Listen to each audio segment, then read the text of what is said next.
Yang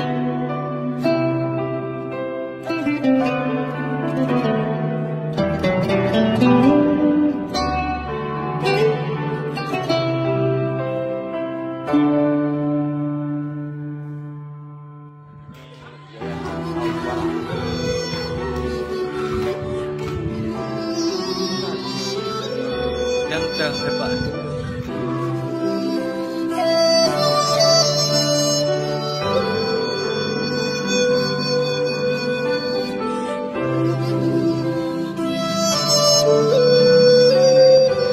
Assalamualaikum Ustaz. Ya, salam. Boleh yayasan kita ini Ustaz?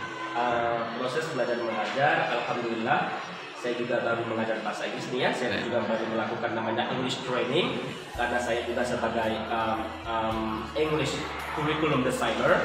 Baru sama ini baru kita masuk dalam 2 meeting, yaitu 2 pekan.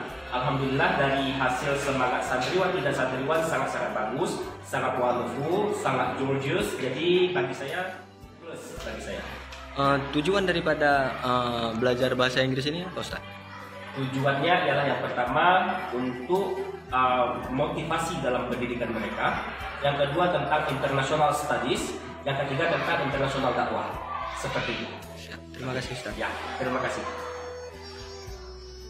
Boleh memperkenalkan diri dengan bahasa Inggris deh?